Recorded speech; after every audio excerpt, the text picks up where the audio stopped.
आज हम घूमते हैं उत्तर प्रदेश में। तो एरिया की बात की जाए तो 2,40,928 स्क्वायर किलोमीटर है। पॉपुलेशन 19 करोड़ 95,81,477 है। Capital Lucknow. Principal language Hindi and Urdu है। हिस्ट्री एंड ज्योग्राफी की बात की जाए तो उत्तर प्रदेश का इतिहास बहुत प्राचीन और रोचक है। उत्तर वैदिक युग में इसे महर्षि देश या मध्य देश के रूप में जाना जाता है। वैदिक काल के कई महान ऋषि जैसे भारद्वाज, गौतम, याज्ञवल्क्य, वशिष्ठ, विश्वामित्र और वाल्मीकि इसी राज्य में जन्मे। आर्यों की कई पवित्र पुस्तकें भी यहीं लिखी गई। भारत के दो महान महाकाव्य रामायण और महाभारत उत्तर प्रदेश से ही प्रेरित प्रतीत होते हैं। 6ठी शताब्दी ईसा पूर्व में उत्तर प्रदेश दो नए धर्मों जैन धर्म और बौद्ध धर्म से जुड़ा था। सारनाथ में ही बुद्ध ने पहला उपदेश दिया था और अपने संप्रदाय की नींव रखी थी। उत्तर प्रदेश के कुशीनगर में ही बुद्ध ने अपनी अंतिम सांस ली थी।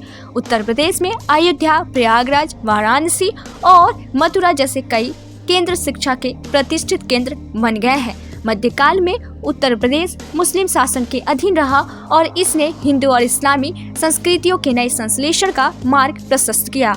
रामानंद और उनके मुस्लिम शिष्य कबीर, तुलसीदास, सूरदास और कई अन्य बुद्धिजीवियों ने हिंदी और अन्य भाषाओं के विकास में योगदान दिया।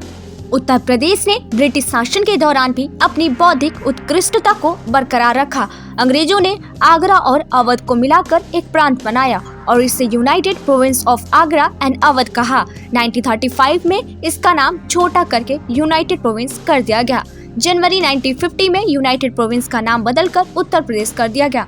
राज्य उत्तर में उत्तराखंड और हिमाचल प्रदेश, पश्चिम में हरियाणा, दक्षिण में मध्य प्रदेश और पूर्व में बिहार से घिरा हुआ है।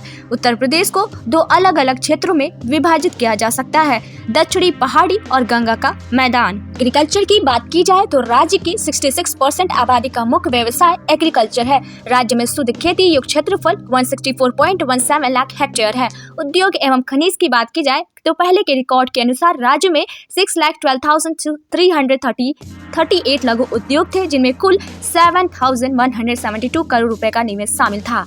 सार्वजनिक क्षेत्र के अंतर्गत चूना पत्थर, मैग्नेसाइट, कोयला, रॉक, फास्फेट, डोलोमाइट और सिलिकॉन रेत का खनन किया जाता है। चूना पत्थर, सिलिका रेत, मैग्नेसाइट, पायरोफिलाइट और डायस्पेट जैसे छोटे और कुछ प्रमुख खनिजों का थोक उत्पादन ज्यादातर निजी क्षेत्र के पास है।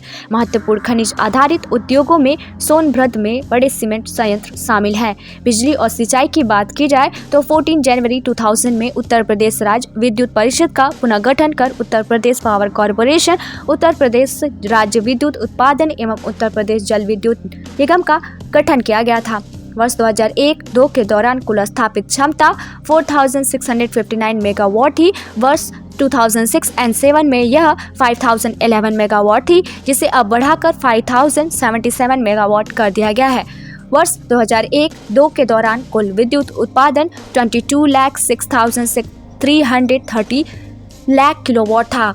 वर्ष 2006 एवं 7 में यह 22,90,692 था, जो वर्तमान में वर्ष 2007 एंड 8 के दौरान 22,07,099 है। वर्ष 2001-2 के दौरान विद्युत की कुल खपत 25,03,301 लाख किलोवाट थी। ट्रांसपोर्टेशन की बात की जाए तो सड़कें राज्य में लोक निर्माण विभाग की सड़कों की कुल इकाई 40,06,728 किलोमीटर है, जिसमें 3,820 किलोमीटर राष्ट्रीय राजमार्ग, 8,391 किलोमीटर राज्य राजमार्ग और 11,90,726 किलोमीटर अन्य जिला सड़कें और 30,04,570 किलोमीटर ग्रामीण सड़कें शामिल हैं।